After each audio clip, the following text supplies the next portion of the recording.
अस्सलाम वालेकुम dear students, कैसे हैं आप लोग। I hope you all are doing good. हम लोगों का आज लेक्चर 1 है, क्लास 9th और चैप्टर नंबर 5। ठीक है, हम स्टार्ट करने जा रहे हैं चैप्टर 5 जिसका नाम है cell cycle. Okay, cell cycle. इससे पहले हम कुछ थोड़ी सी हिस्ट्री देखते हैं और कुछ बातें कर लेते हैं। ठीक है, तो आपको पता है रिप्रोडक्शन जो है वो बहुत ज़्यादा ज़रूरी है। किसके लिए? सर्वाइवल के लिए नहीं। ठीक है, सर्वाइवल के लिए रिप्रोडक्शन ज़रूरी नहीं है। हाँ, लाइफ को कंटिन्यू रखने के लिए। ठीक है, लाइफ को कंटिन्यू रखने के लिए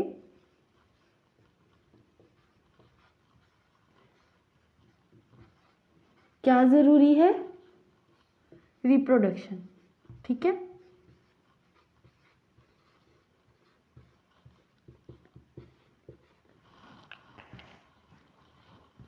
फॉर एग्जाम्पल अगर कोई मैरिड कपल है, ठीक है, उनके यहाँ बेबी पैदा नहीं होता, ठीक है, बेबी प्रोड्यूस नहीं कर सकते वो, तो इसका ये मतलब तो नहीं होगा ना कि वो कपल उनकी डेथ हो जाएगी।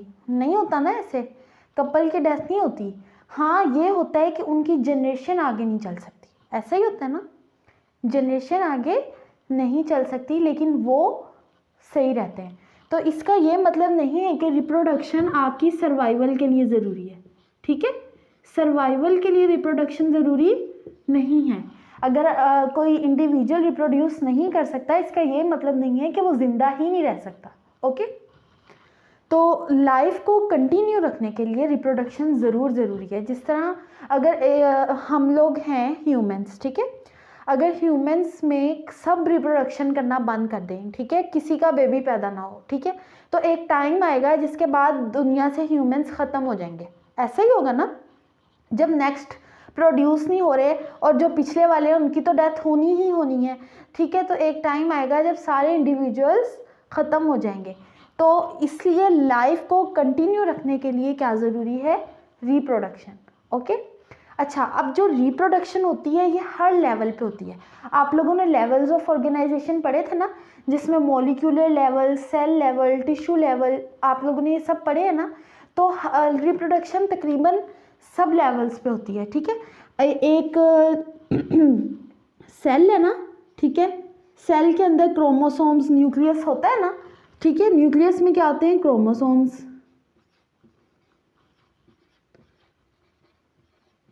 क्रोमोसोम्स होते हैं न्यूक्लियस में। इसके अलावा फिर एक इंडिविजुअल होता है, ठीक है,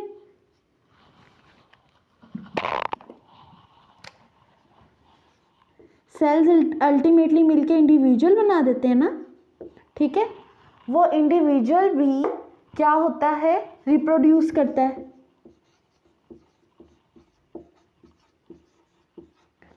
ठीक है, इंडिविजुअल भी रिप्रोड्यूस करता है।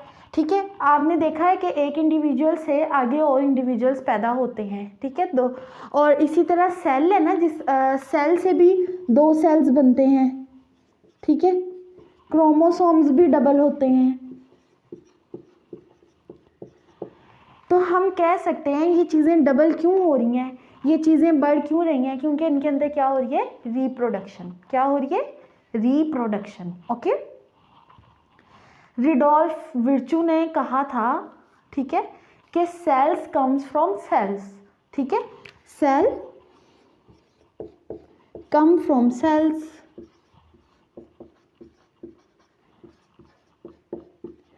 इसमें उसने हमें एक पते की बात बता दी और वो ये है कि सेल्स सेल्स से आते हैं और इंडिविजुअल्स किससे मिलके बनते हैं? सेल्स से। ठीक है, तो इसका मतलब अगर इंडिविजुअल ने रिप्रोड्यूस करना है तो इसका मतलब अगर इंडिविजुअल की ग्रोथ हो रही है, डेवलपमेंट हो रही है, तो उसके अंदर क्या चीज़ है जो बढ़ रहे होंगे? वो हैं सेल्स। क्यों? क्योंकि इंडिविजुअल किससे मिलके बना है? सेल से। इसका मतलब जब एक छोटा सा बच्चा होता है, इतना सा, ठीक है, वो बड़ा होता है, वो बड़ा क्यों हो रहा है? उसके ऑर्गन्स भी सब बड़े हो रहे हैं। वो क्यों बड़े हो रहे हैं? क्योंकि उसके अंदर सेल्स ज़्यादा हो रहे हैं। ठीक है, सेल्स ज़्यादा हो रहे हैं। और सेल्स ज़्यादा कैसे हो रहे हैं? क्योंकि वो क्या कर रहे हैं? रिप्रोड्यूस। ठीक है, आई बात समझ? अब इंडिविजुअल ने बढ़ना है, उसने बड़े होना है या मोटे भी होना है, तो उसके अंदर क्या चीज़ बढ़ रही है? सेल्स।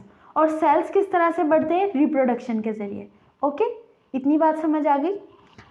यूनिट ऑफ लाइफ क्या है? सेल। ठीक है, इसी तरह रिप्रोडक्शन का भी जो यूनिट है ना वो सेल से स्टार्ट होगा। सेल्स रिप्रोड्यूस करेंगे तो एक इंडिविजुअल बढ़ेगा। ओके, इसके अलावा अब हम देखते हैं कि सेल साइकिल होता क्या है। ठीक है, series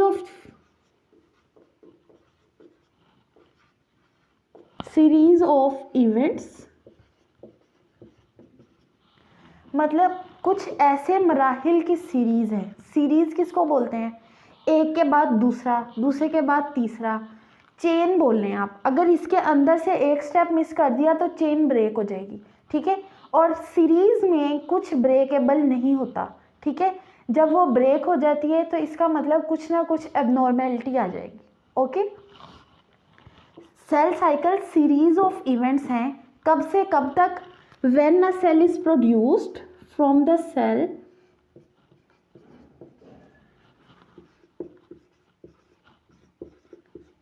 is produced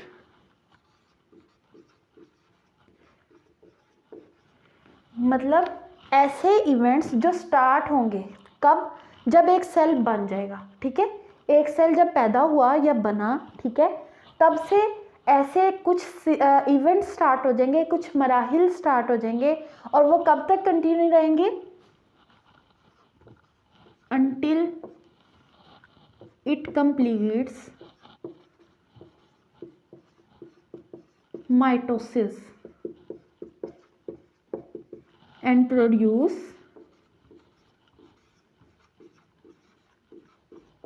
new cells।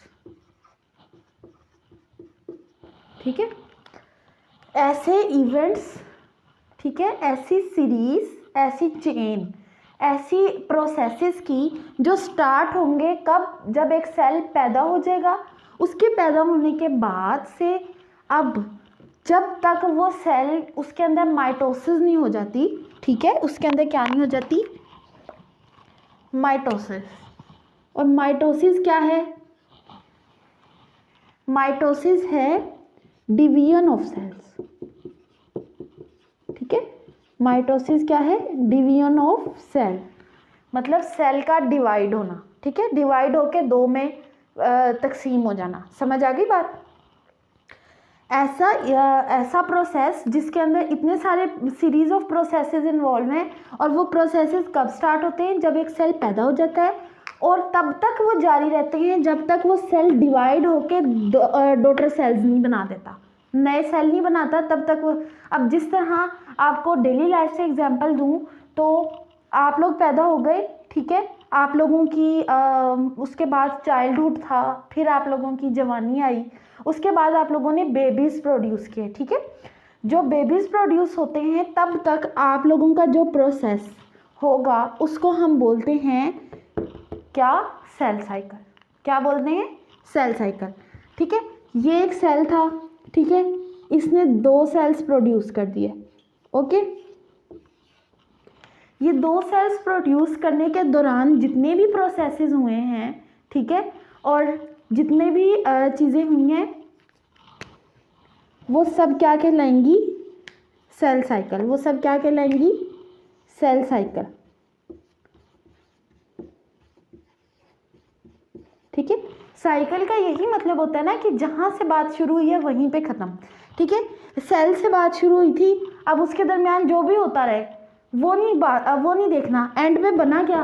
Cell. ठीक है, तो सेल साइकिल का यही मतलब है, series of events from the cell is produced until it completes its mitosis and produce new cells. जब तक वो नए सेल्स प्रोड्यूस नहीं करता तब तक के लिए वो जो सीरीज चलती है उस सीरीज को हम क्या कहते हैं? Cell cycle. आई बात समझ? अब सेल साइकिल की कुछ फेजेस हैं। ठीक है, सेल साइकिल की क्या हैं? फेजेस। और वो फेजेस कितनी हैं? सिर्फ 2 फेजेस ऑफ सेल साइकिल। पहली फेज है इंटरफेज,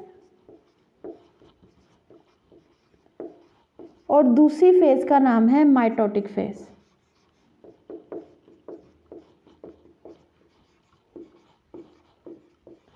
ठीक है, इंटरफेज और माइटोटिक फेज। ठीक है, जो इंटरफेज होती है ना ये काफ़ी लंबी होती है। इंटरफेज क्या होती है? लॉन्ग,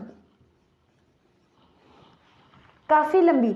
अब मैं आपको बताऊं, जिस तरह आप लोग फॉर एग्जांपल किसी कज़न की शादी की तैयारियां कर रहे हो, ठीक है, अब वो तैयारियां तो इतने दिन चलती हैं और शादी 2-3 दिन में ख़त्म हो जाती है, ऐसे ही होता है ना। तैयारियां जो होती हैं वो ज़्यादा देर चलती हैं।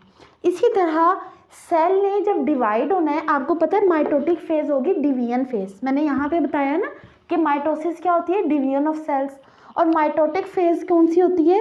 जिसमें सेल डिवाइड करता है, ठीक है, इसको बोलते हैं डिवीजन फेज। अब जो डिवीजन का मेजर काम है वो तो होगा छोटा, लेकिन जो उसकी तैयारियां होंगी वो होंगी इंटरफेज में, और वो काफ़ी लंबी होंगी, ठीक है, लंबे टाइम तक चलेंगी, ठीक है, लॉन्ग होती है ये। इसके अलावा ये हाई मेटाबॉलिक एक्टिविटीज़ होती हैं इसमें। क्या होता है इसमें? High metabolic activities. देखो शादी पे तो आप लोगों ने क्या करना होता है? प्यारे प्यारे कपड़े पहनने होते हैं, थोड़ा सा डांस करना होता है, एक दूसरे के साथ खेलना होता है, बस यही काम होता है ना। तैयारियों में आप लोगों ने एक एक चीज़ मैच करनी होती है अपने कपड़ों की, हर चीज़ के कौन से ड्रेस के साथ कौन सी जूता अच्छा लगेगा, ये चीज़ें देखनी पड़ती हैं, ठीक है, उसमें आप लोगों की ज़्यादा मेहनत लगती है। Same in the case interphase में जब सेल तैयारी कर रहा होगा अपने आप को डिवाइड करने की, तो उसको चीज़ें पूरी करनी पड़ेंगी, जो जो चीज़ें उसको चाहिए ड्यूरिंग द डिवीजन, ठीक है, उन चीज़ों को पूरी करने के लिए वो इस इंटरफेज में से गुजरेगा। और इसी वजह से इंटरफेज में क्योंकि उसने बहुत सारी चीज़ें पूरी करनी है, तो उसकी मेटाबॉलिक एक्टिविटीज़ बहुत ज़्यादा होंगी, हाई होंगी, ओके, और वो होगा भी लॉन्ग ड्यूरेशन के लिए इंटरफेज। आई बात समझ? इसके मुकाबले में जो माइटोटिक फेज होती है वो कम लंबी होती है, शॉर्ट होती है, ठीक है। आप यूं कह लें कि अगर 100 मिनट्स की सेल डिवीजन है ना, टोटल 100 मिनट्स की, ठीक है, तो उनमें से जो 90 मिनट्स है ना वो इंटरफेज लेगी, सिर्फ 10 मिनट्स के अंदर माइटोटिक फेज ख़त्म हो जाएगी। आई बात समझ? 90% ऑफ टाइम जो है वो इंटरफेज लेगी और 10% कौन लेगा? Mitotic phase. आ गई इतनी बात समझ? माइटोटिक फेज शॉर्ट होती है, इंटरफेज लॉन्ग होती है। इंटरफेज में सेल अपने आप को प्रिपेयर करता है फॉर द डिवीजन। सेल क्या करता है? Prepares itself for division।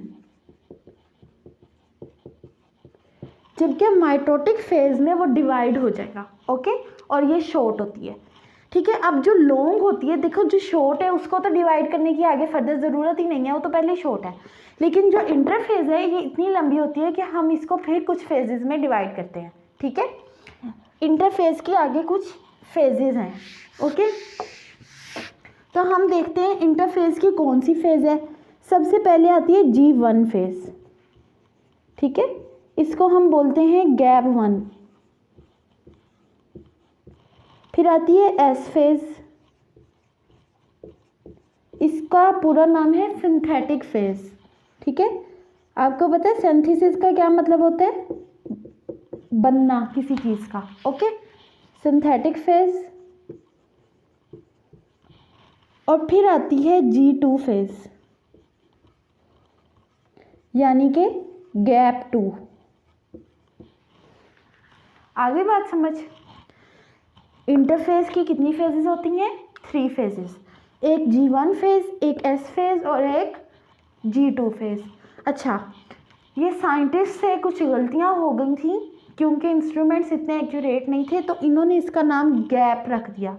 उनको लगता था इसमें कोई काम नहीं हो रहा क्योंकि कुछ दिखता नहीं था, इंस्ट्रूमेंट्स लो क्वालिटी के होते थे तब, तो उनको पता नहीं चलता था कि सेल उसमें इतना कुछ कर रहा है, ठीक है। तो उनको लगता था कि सेल ने गैप ले लिया है, थोड़ी देर के लिए वो रेस्ट में चला गया, तो इसलिए उन्होंने इसके नाम गैप G1 फेज और G2 फेज रख दिए थे। इनकी डिटेल्स मैं नेक्स्ट लेक्चर में समझाती हूँ आप लोगों को, क्योंकि वीडियो लंबी हो जाएगी और फिर आप लोग देखेंगे नहीं, ठीक है, निकम्मो। ओके, आप लोगों को कोई क्वेश्चन हो तो आप लोग मुझसे पूछ सकते हैं, फ़िलहाल के लिए आप लोगों का यही टॉपिक था। ओके, अल्लाह हाफ़िज़।